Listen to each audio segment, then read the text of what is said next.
Hey trainers! Over the summer, we saw Dialga and Palkia make their long-awaited return to raids in Pokémon Go. With the release of Brilliant Diamond and Shining Pearl next week, I've been thinking, when are they going to receive their signature moves in Pokémon Go? Today, we'll speculate how and when these moves could be incorporated into the game.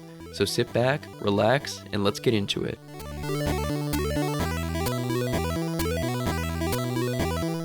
Welcome back everyone. So the Gen 4 remakes are nearly here.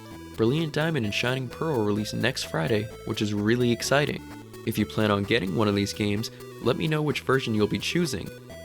In Pokémon Go, signature moves have slowly been trickling down for legendary Pokémon. So far, Mewtwo, Lugia, and the Swords of Justice have all received their exclusive moves.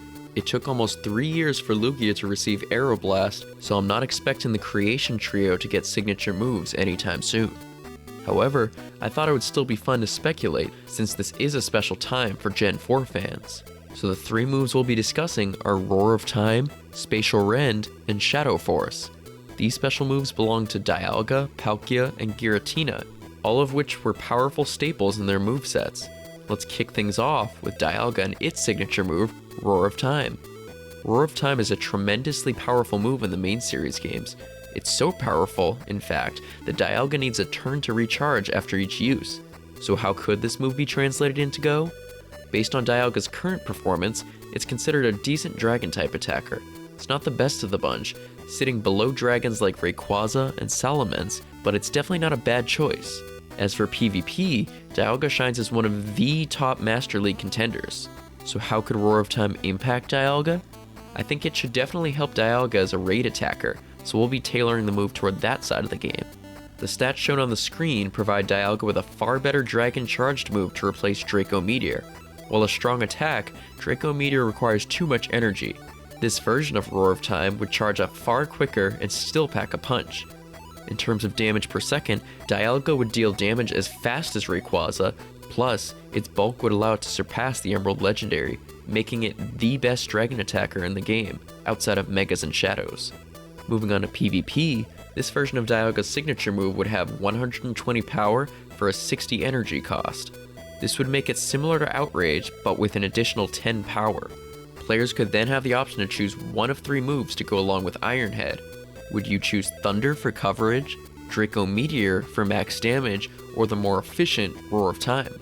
I don't think there would be a definitive choice here, so it would just add more variety to the Master League. Next up, let's discuss Palkia and its signature move, Spatial Rend. Like Roar of Time, this move is also strong in the main series games.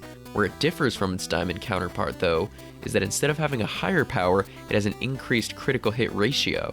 And unlike Roar of Time, Spatial Rend doesn't require any turns to recharge. So before we translate this move into Go, how does Palkia currently perform? In raids, it's a better Dragon-type attacker than Dialga, but it still falls short of others like Rayquaza.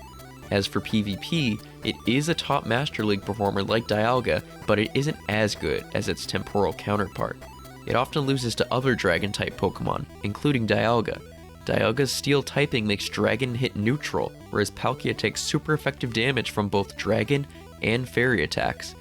Nonetheless, it's still quite good, but with Spatial Rend, we can make it even better. As we translate Spatial Rend into Go, we want to elevate it where it's fitting. The stats on the screen portray the move as very similar to Crab Hammer. This powerful water-type charged move can be shot off pretty quickly. This would hold true for Palkia's signature move, making it slightly less powerful than Dialga's, but being quicker to fire off. This would leave the two of them fairly even as Dragon-type attackers. Palkia would beat Dialga with more damage per second, but Dialga's bulk and typing would put the two on similar ground. Moving on to PvP, I also took inspiration from Crab Hammer for Spatial Rend's stats. And you may be asking, why Crab Hammer? Well, Spatial Rend and Crab Hammer are actually 2 extremely similar moves in the main series games, with both having 100 power and a higher critical hit ratio. With these similarities, it makes sense for them to be similar in Go as well. Crab Hammer mimics the critical hit chance with a 12.5% chance to boost the user's attack stat by 2 stages, so I kept that effect for Spatial Rend. In a PvP match, this boost would absolutely turn the tide in Palkia's favor, and the move would still be great and help Palkia a lot, even without the boost, giving it a much better Dragon Charged move to utilize.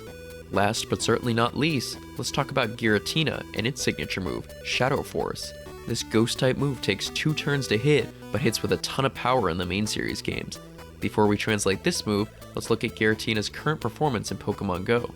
Giratina has 2 different forms, an altered form and an origin form. Altered Giratina is tailored more toward PvP. Its unbelievable bulk and the combo of Shadow Claw and Dragon Claw help it perform exceptionally well in both Ultra and Master League. Honestly, it wouldn't need a buff because it's so good already. As for Origin Giratina, this form is catered for raiding.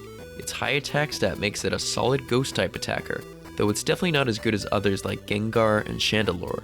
That being said, Giratina is still great because of its bulk, letting it stay out longer and deal massive amounts of damage. It definitely could use a stronger move though to make it feel more legendary. Origin Giratina also sees use in PvP as well. The Origin form is slightly better for Master League, while the Altered form is better for Ultra League. So when translating this move to Go, we decided to make this move more raid focused, as Giratina needs more of a boost for raids than PvP. At 110 power and 50 energy in raids, this move is very similar to Blast Bird and Rock Wrecker. However, we made this move quicker to fire off, making it even better than these moves. This new signature move would replace Shadow Ball in Origin Giratina's moveset, thus making it a much better ghost attacker. Rather than falling far below Gengar and Chandelure's DPS, Shadow Force Giratina would be far closer to them, with its bulk making it the overall best ghost attacker outside of Mega Pokemon. On the PvP side, we didn't want to buff this already powerful Renegade Pokemon. We decided to make this move 130 power and 70 energy, effectively making it a return clone. This wouldn't be a bad move by any means, its only setback being the lengthy time to charge up.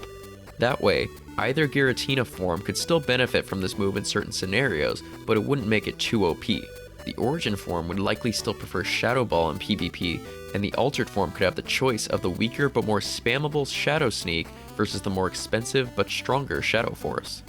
So looking back at these 3 signature moves, they all have a lot of potential with their respective users. I believe when we eventually see them in the future, they could really strengthen the areas where these Pokemon could be improved, whether as raid attackers or PvP contenders. But what do you think of our fan-made translations of these 3 signature moves? And how would you implement them into Pokemon Go? Let us know down in the comments. And if you like this video, consider giving it a thumbs up and hitting that subscribe button if you haven't already. We have more Diamond and Pearl content coming this month, so stay tuned. But until next time, Pokemon trainers, I hope you all have a great day, and I'll see you all in the next video. Take care.